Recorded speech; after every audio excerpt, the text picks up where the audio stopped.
Breakup आजकल। Cafe के कोने वाली टेबल पर राहुल और आशीष बैठे थे। चाय की प्याली से उठती भाप और खिड़की के पार ढलती शाम की धुंधली रोशनी थी। यार, लोग सीधे सीधे ब्रेकअप क्यों नहीं करते? आशीष ने पूछा। आंखों में उलझन थी। हमेशा हालात, परिवार या मजबूरियों का बहाना क्यों? राहुल ने हल्का सा मुस्कुरा कर कहा, इंसान की फितरत ही है, ये तो होगा ही। लेकिन अगर रिश्ता दोनों के लिए सही नहीं है तो म्यूचुअल अंडरस्टैंडिंग से एक दूसरे को इज्जत देते हुए अलग होना बेहतर नहीं? आशीष ने फिर सवाल किया। जरूरी है कि इसके लिए कोई कहानी गढ़ी जाए? राहुल ने चाय की चुस्की ली और मुस्कुराया। करोड़ों जीव हैं इस धरती पर, लेकिन सबसे विकसित दिमाग इंसान का ही है, तो दिमाग तो लगाएगा ही।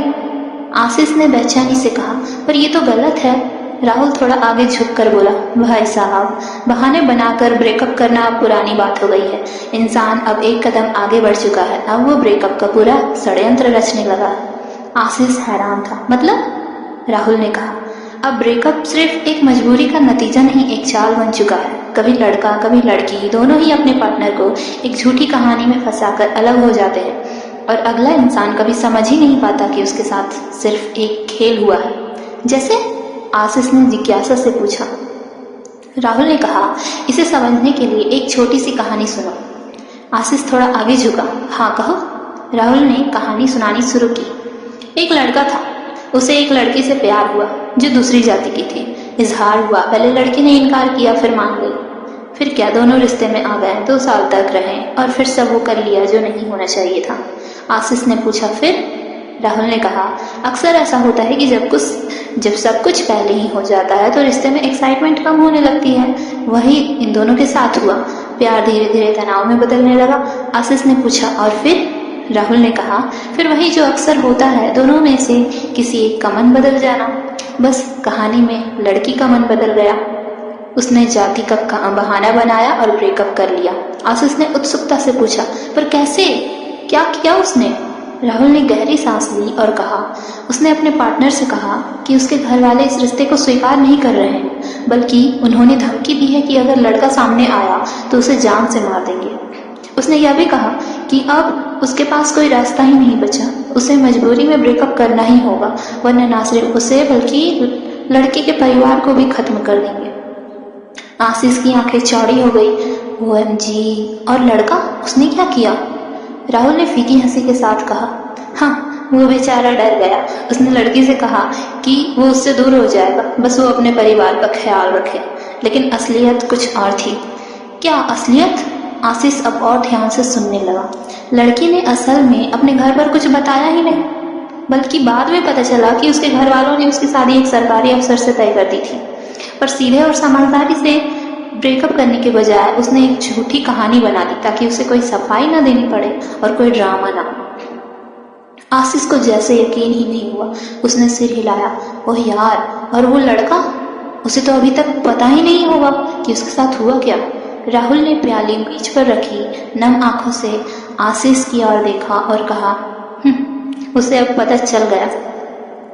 फिर राहुल ने बैग से कुछ निकाला और मेज पर रख दिया।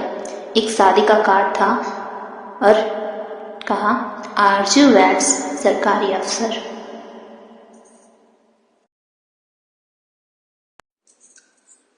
Valentine's story. Happy Valentine's week baby, Anisa ने बड़े प्यार से कहा। राहुल ने मुस्कुराकर जवाब दिया, वैलेंटाइंस वीक? वो क्या होता है? मैं तो नहीं मानता हूँ।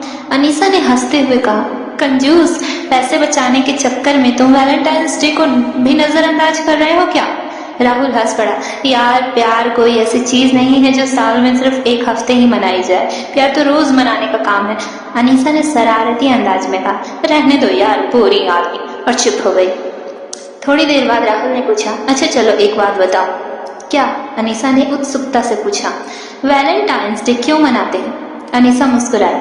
लवर्स एक दूसरे को यह एहसास दिलाने के लिए कि वो कितने स्पेशल हैं। राहुल हंसते हुए बोला, वो तो ठीक है, पर 14 फरवरी को ही क्यों? और वैलेंटाइन शब्द का मतलब क्या? अनीसा चौंकी। यह तो मैंने कभी सोचा ही नहीं। राहुल मुस्कुराया। जानना चाहती हो? हाँ, अनीसा ने उत्सुकता से कहा। राहुल ने धीरे से कहना शुरू किया, बहुत समय पहले 3री सदी में रोम में एक ईसाई ईसाई पादरी रहते थे जिनका नाम था संत वैलेंटाइन।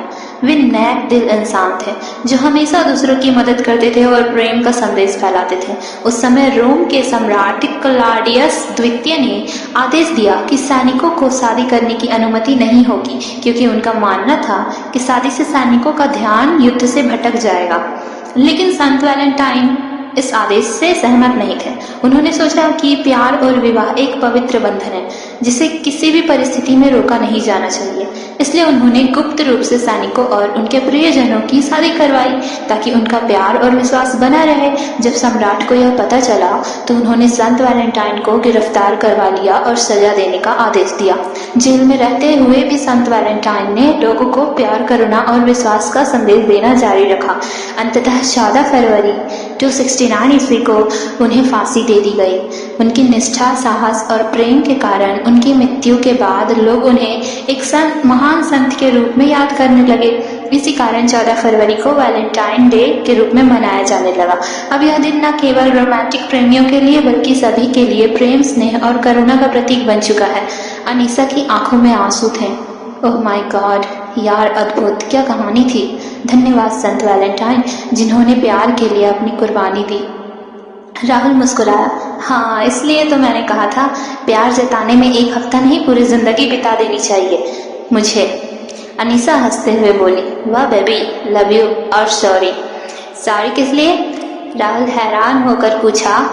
बोरिंग कहने के लिए। तुम सच में बहुत इंटरेस्टिंग हो, अनीसा ने मुस्कुराते हुए कहा। राहुल ने प्यार से जवाब दिया, हैप्पी वैलेंटाइन्स वीक जान, लव यू टू।